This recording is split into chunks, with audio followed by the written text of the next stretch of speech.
Assalamualaikum warahmatullahi wabarakatuh. Nama saya Izzati binti Suhaimi, pelajar tahun 3 daripada Fakulti Pengajian Islam dalam jurusan Al-Quran dan As-Sunnah. Hari ini saya ingin membentangkan berkaitan tajuk kajian saya, iaitu pedoman pelajar hadis berdasarkan Imam Bukhari dan Muslim. Kita melihat pada abstrak, semakin bertambah bilangan pelajar dalam pengajian ilmu hadis ini. Perkara utama yang mesti dimiliki oleh pelajar ilmu hadis ialah adab dan sikap. Imam Bukhari dan Muslim merupakan salah satu ulama ahli hadis yang paling terkemuka dalam sejarah Islam. Perwatakan dan kesukahan Imam Bukhari dan Muslim merupakan contoh terbaik untuk pelajar dalam kekhususan bidang hadis, supaya mereka lebih tahu kaedah pembelajaran tentang hadis. Perkembangan kemajuan teknologi sekarang menjadikan pelajar bidang hadis mengambil mudah terhadap pembawaan hadis dengan merujuk kepada pelbagai aplikasi sahaja. Hal ini menyebabkan adab kurang terhadap ilmu. Oleh itu, kajian ini akan menjadi panduan dan satu kaedah ilmiah yang tepat untuk pelajar menelaah ilmu ini. Kajian ini menggunakan metodologi kualitatif, iaitu analisis dokumen. Kajian ini mengandungi 4 perkara yang harus diikuti oleh pelajar hadis untuk melalui proses pembelajaran dalam ilmu yang mulia ini, seperti ulama yang terdahulu yang telah dihasilkan. Penulisan artikel ini adalah bertujuan untuk menginsafi pelajar bidang hadis yang ditunjukkan oleh para muhaddis terdahulu. Diharapkan kajian yang dihasilkan ini dapat memberi keinsafan kepada generasi masa ini mengenai pembawaan hadis oleh ulama terdahulu, supaya dapat mengimbangi di antara yang turas dan teknologi sekarang. Seterusnya, melihat kepada pengenalan. Hadis merupakan sumber ajaran Islam yang kedua setelah kitab Al-Quran, dan ini telah disepakati oleh semua ulama. Para sahabat semuanya kembali merujuk pada hadis Rasulullah SAW ketika ingin menjelaskan makna ayat Al-Quran. Menurut Imam Ahmad Ibn Hanbal, Al-Sunnah itu merupakan tafsiran, penerangan atau huraian maksud bagi ayat-ayat Al-Quran.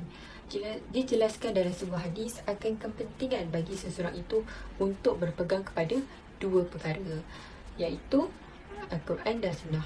Dalam hadis, anna Rasulullah SAW qala taraktu fiikum amrayni lan tadillu man tamassaktum bihima, kitaballah wa sunnata wa rasulih. Maksudnya, yang membawa maksud, sesungguhnya Rasulullah SAW pernah bersabda, aku telah mendengarkan kepada kamu sekalian 2 perkara yang kamu tidak akan sesat selama kamu berpegang teguh kepada keduanya, iaitu kitab Allah dan sunnah Rasulnya.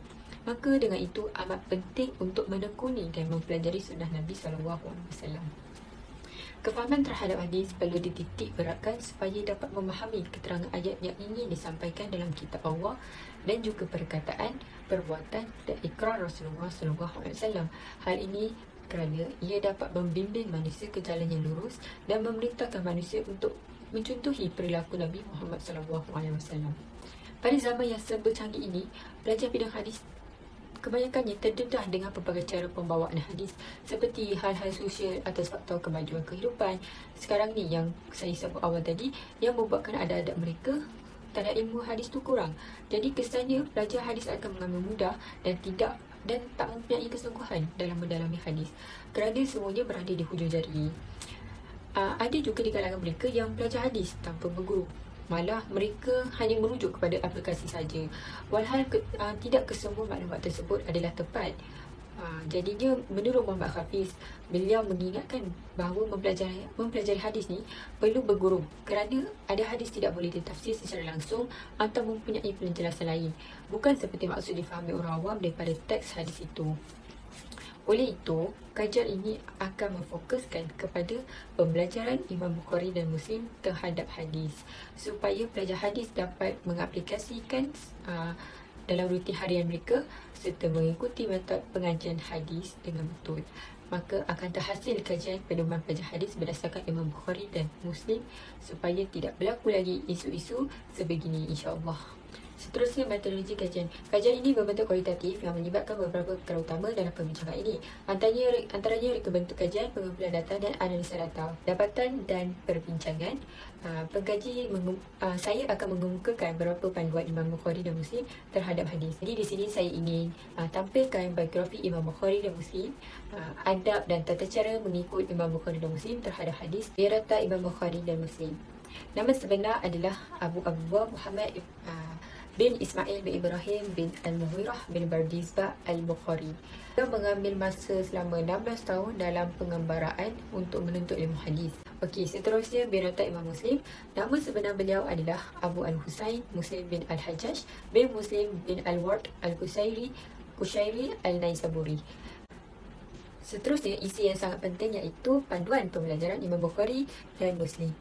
Okey, yang pertama, mengulang kajian hadis. Menurut Muhammad Ibn Yusuf Al-Bukhari, aku pernah bersama dengan Imam Bukhari di rumah beliau pada satu malam. Aku kira beliau bangun sebanyak 18 kali dan menyalakan pelita untuk ingatkan sesuatu hadis pada satu malam.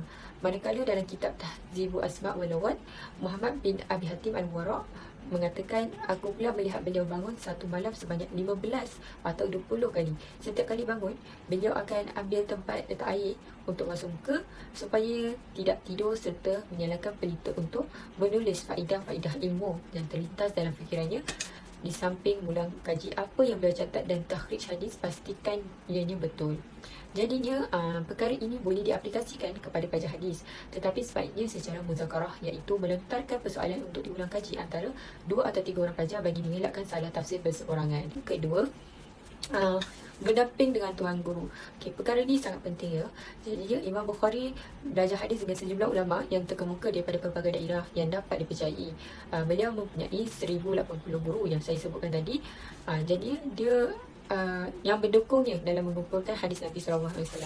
Walau jauh mana pun tempat ilmu dan hadis itu berada, beliau tetap mencari hingga bertemu gurunya.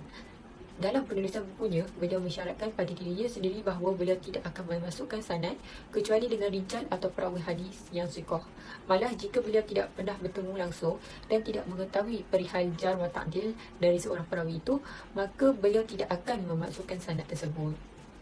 Okey, jadi menurut Muhammad Hafiz, dia mengingatkan kepada masyarakat bahawa dalam konteks pengajaran, guru hadis menerima hadis secara berguru dan rantaian ilmu itu mesti bersambung. Tidak boleh berputus, kena sambung. Dalam menuntut ilmu ni perlu melalui dan menadah kitab dengan guru, mendampingi para ulama dan mengambil ilmu secara langsung daripada ahli ilmu, bukannya dengan merujuk pada lembaran dan buku-buku. Seterusnya, yang ketiga, menghormati dan beradab dengan guru. Perkara ini sangat penting ya. Ulama ahli hadis yang terkenal iaitu Imam Muslim turut menghormati gurunya Imam Bukhari. Ketika bertemu dengan gurunya, beliau lantas mencium dahinya di antara matanya dan berkata, izinkan aku mencium kedua kakimu, wahai guru, bagi segala guru, ketua kepada segala ahli hadis dan yang dapat mengetahui segala kecacatan hadis.